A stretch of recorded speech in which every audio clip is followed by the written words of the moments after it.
Hey, what's up, everybody? This is Isaac from Guns for Everyone. First things first, say a prayer to Santo Edgar. Santo Edgar, por favor, please make this video not suck. There we go. All right. Mwah. I'll know if he watched it or not. All right. Couple things, real quick. First of all, subscribers and likes and dislikes. Fuck them. I don't care. All of my videos, the intent is to open a discussion and to talk about stuff. So if I say something that sparks something in you, then please comment. Let's talk about things that are important when it comes to self-defense, when it comes to the law, when it comes to what's going on in the state of Colorado, etc., etc. So please do not subscribe just because somebody hit some like button, or I don't even know what that means. I lost track of what I'm talking about already. All right, Edgar, I need your help. All right, so number two, we have this giveaway going on right now, and if you go to this website, you can enter in for a chance to win that very special piece of machinery. Machinery? Yeah, it's a machine. Uh, it's not here anymore. You notice it's missing from right here. It is now located at LT Arms out in Littleton, Colorado. It's on display there, and there's hopefully drive a little bit more traffic to the raffle. Also, we updated the tickets in the raffle so that tickets are no longer $25. Now they are $5.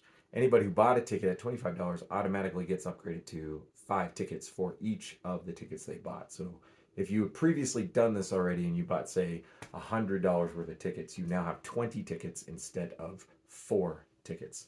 So it doesn't change the odds of the raffle at all. It just makes it easier for people to get into it. People are strapped for cash. The economy sucks, etc., etc., etc. So remember, the reason why we're doing this is to raise money to go fight the sheriff's departments and the state of Colorado on the concealed carry training law that passed last year. All right. On that note, the last video I did was talking about how El Paso County was not following the law and was requiring things on the certificate, the training certificate that is not legally required under state law. I have some sort of good news to report on that. The sort of good news is that the original people who reached out to me to tell me about this uh, reached out again and told me that they called the sheriff's department back, El Paso County Sheriff's Department back, and El Paso County is no longer requiring the verified instructor number on the certificates. So hopefully that means the problem is solved.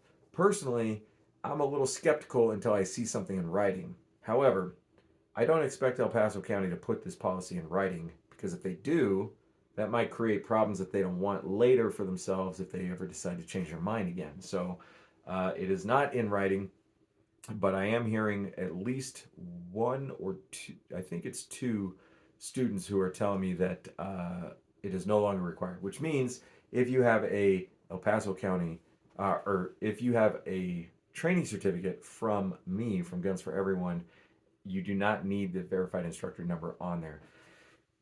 This is a good outcome because it required the least amount of effort overall to resolve.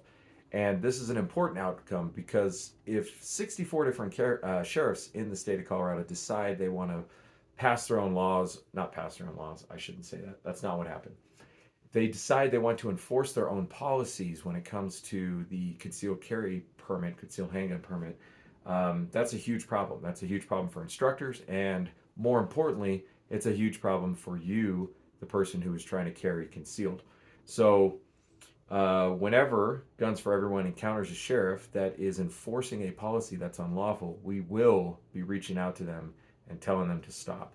And if they don't stop, we will sue them. We already have sued counties in the past, and we've started legal processes against others before they finally change their mind.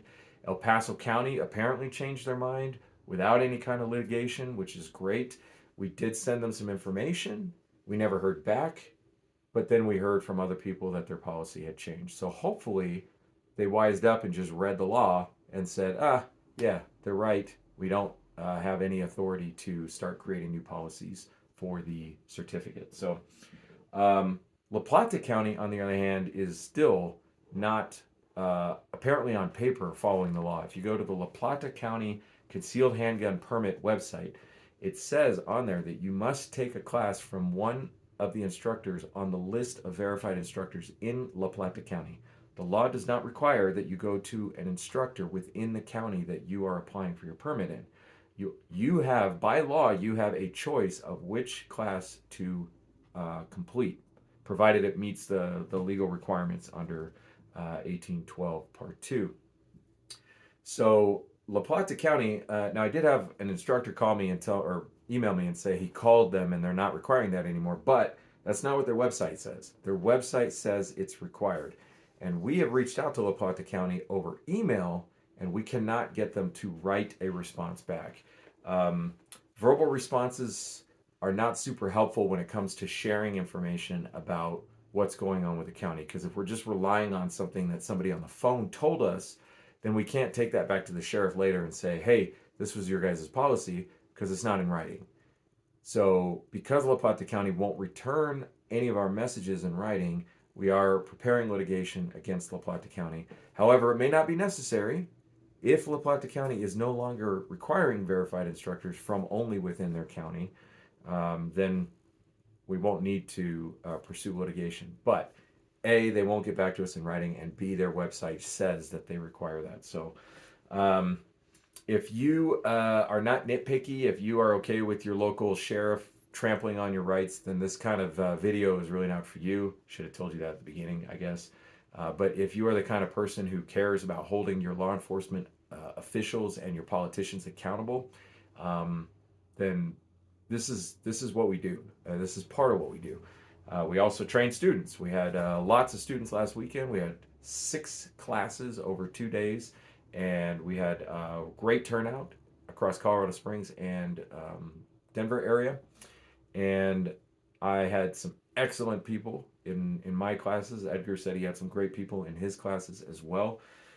So come on out, come train with us. And please, whenever you have the opportunity to hold your sheriff's department accountable, please do it, because it's the people that have the power. Should they use it, it is the people that have the power. So appreciate you guys watching. Go check out the website. Go support the work we're doing. I appreciate you guys very, very much, and I will talk to you later. Peace.